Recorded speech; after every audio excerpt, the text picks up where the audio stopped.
Hello, my darling, and welcome to today's story time. Today we are doing a double feature of The Terrible Old Man and What the Moon Brings. Two brief but potent visions of the sea's darker truths. Now lie back, close your eyes, and let me read you to sleep. And now, on with our story time. The Terrible Old Man. It was the design of Angelo Ricci and Joe Zanuck and Manuel Silva to call on the Terrible Old Man. This old man dwells all alone in a very ancient house on Water Street near the sea, and is reputed to be both exceedingly rich and exceedingly feeble, which forms a situation very attractive to men of the profession of Messrs. Ricci, Zanuck, and Silva. For that profession was nothing less dignified than robbery. The inhabitants of Kingsport say and think many things about the terrible old man, which generally keep him safe from the attention of gentlemen like Mr. Ricci and his colleagues, despite the almost certain fact that he hides a fortune of indefinite magnitude somewhere about his musty and venerable abode. He is, in truth, a very strange person, believed to have been a captain of East India clipper ships in his day. So old that no one can remember when he was young, and so taciturn that few know his real name.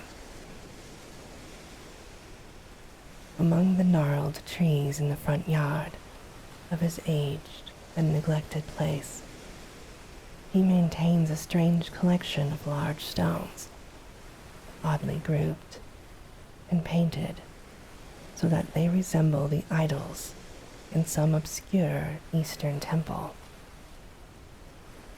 This collection frightens away most of the small boys who love to taunt the terrible old man about his long white hair and beard, or to break the small paned windows of his dwelling with wicked missiles. But there are other things which frighten the older and more curious folk, who sometimes steal up to the house to peer in through those dusty panes. These folks say that on a table in a bare room on the ground floor are many peculiar bottles, in each a small piece of lead suspended pendulum-wise from a string. And they say that the terrible old man talks to these bottles, addressing them by such names as Jack, Scarface, Long Tom, Spanish Joe, Peters, and Mate Ellis, and that whenever he speaks to a bottle, the little lead pendulum within makes certain definite vibrations as if in answer. Those who have watched the tall, lean, terrible old man in these peculiar conversations do not watch him again. But Angelo Ricci and Joe Zanuck and Manuel Silva were not of Kingsport blood. They were of that new and heterogeneous alien stock which lies outside the charmed circle of New England life and traditions. And they saw in the terrible old man merely a tottering, almost helpless graybeard, who who could not walk without the aid of his knotted cane,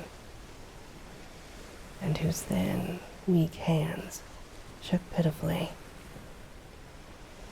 They were really quite sorry in their way for the lonely, unpopular old fellow whom everybody shunned, and at whom all the dogs barked singularly.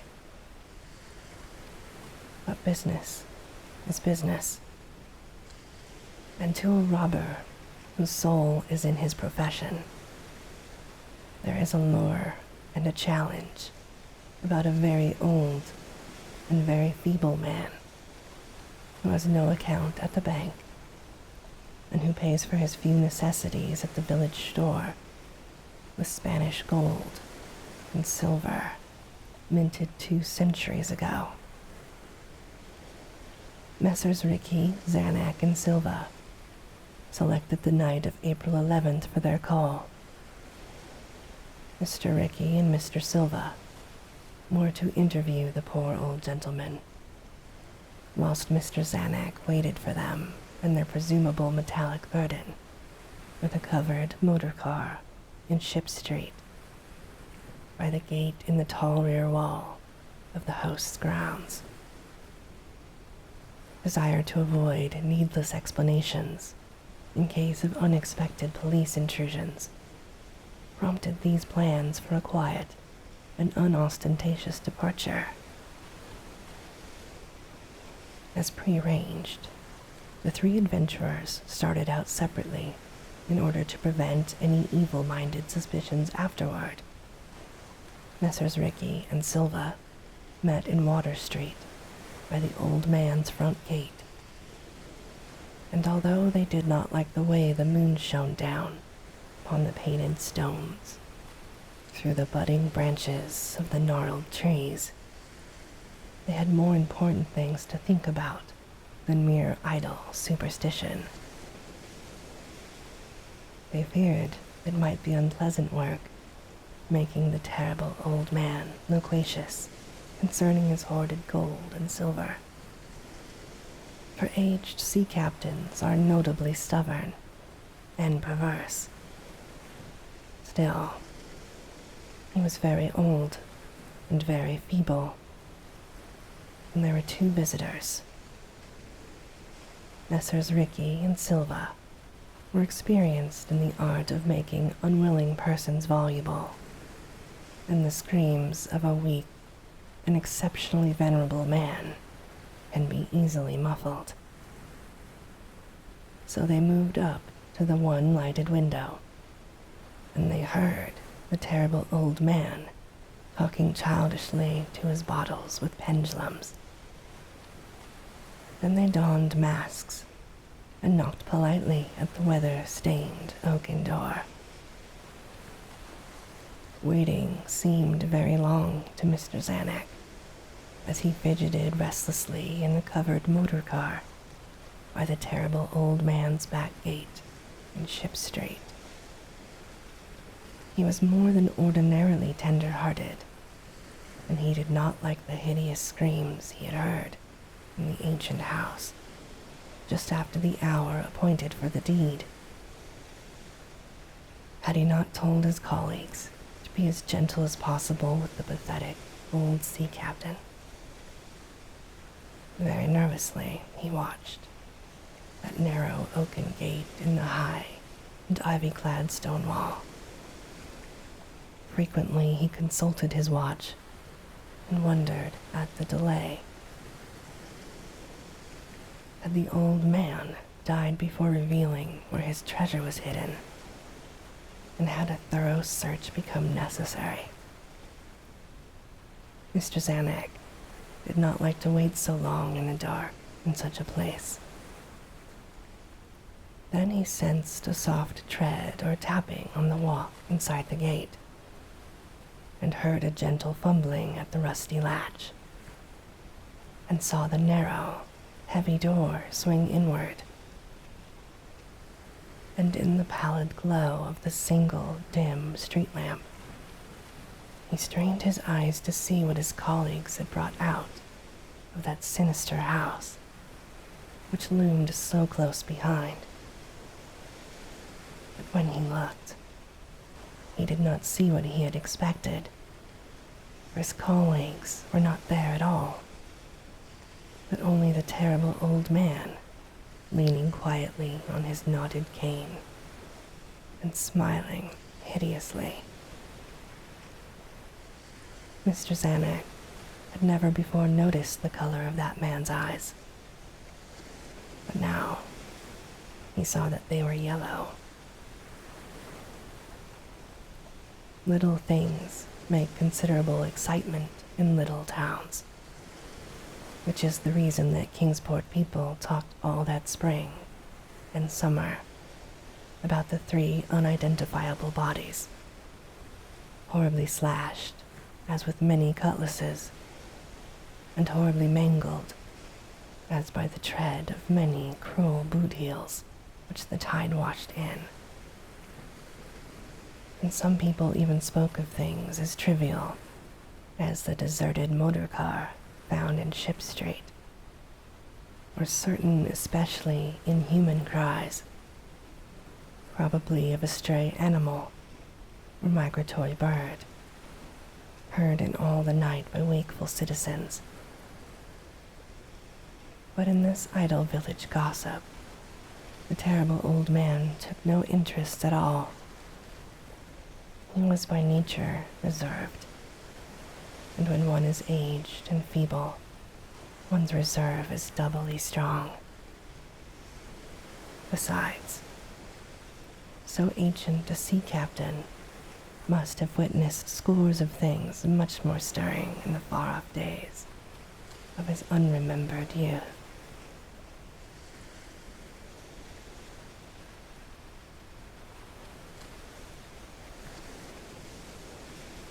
What the moon brings.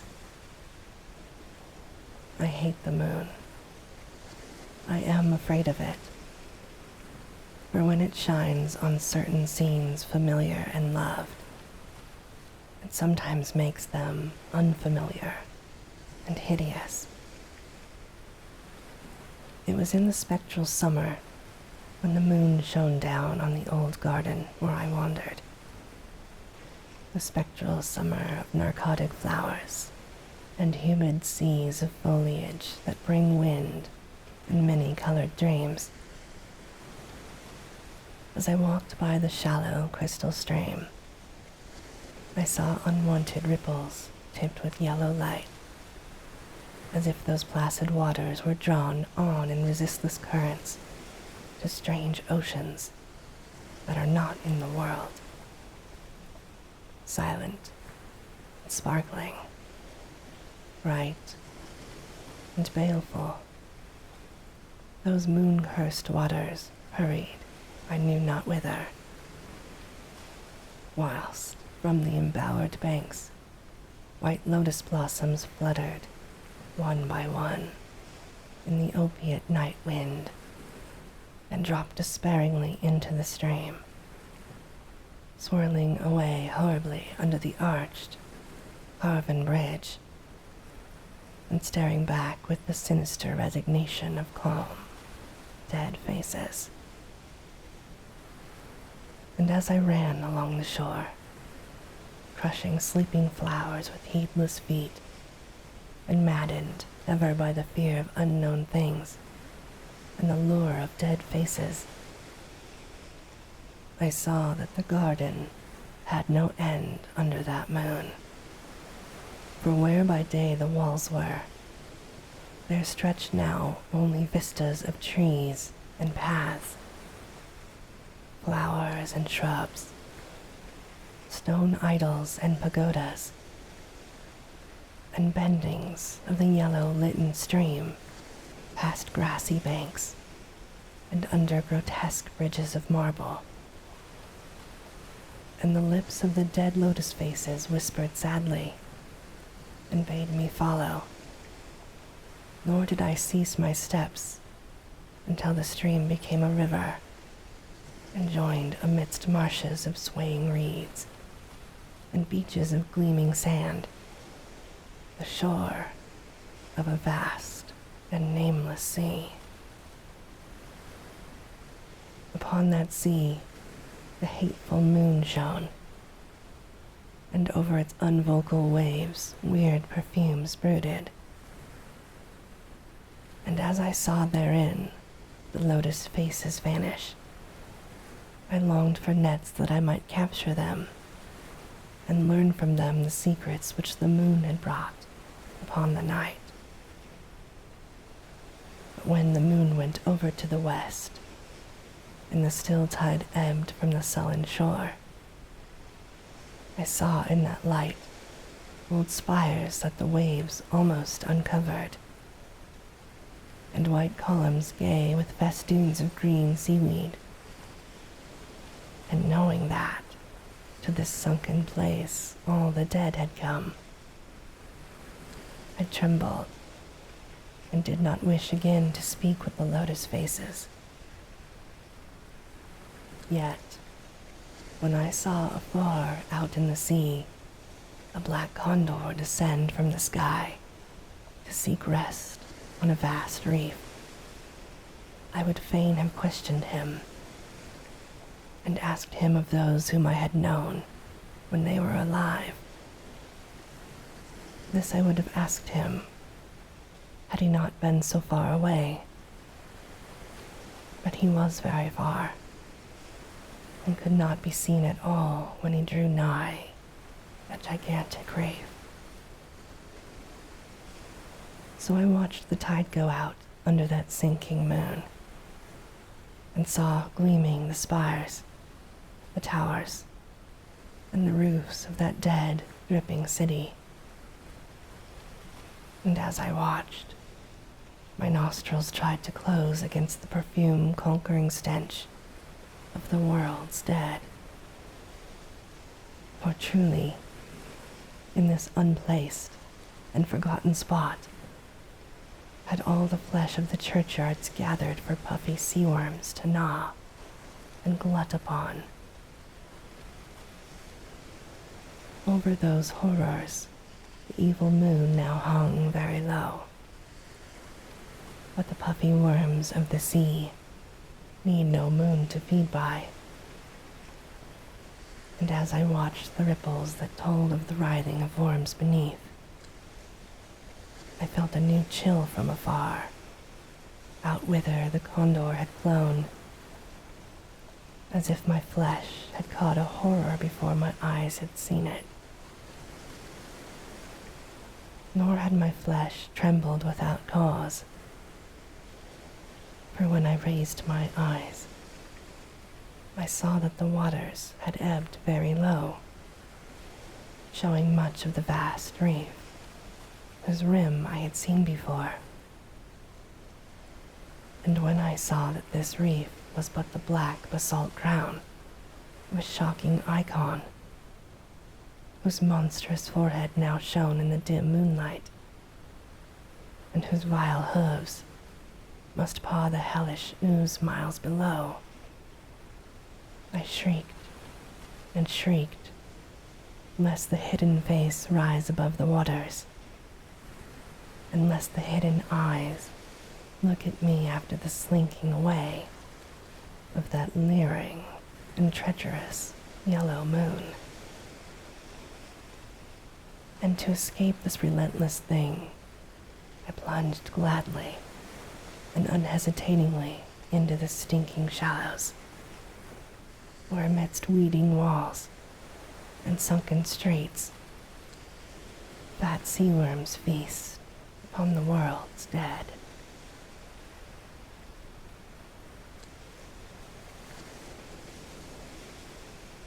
And this, my darling, ends our story time for today. As always, I hope that you have very sweet and creepy dreams. Good night.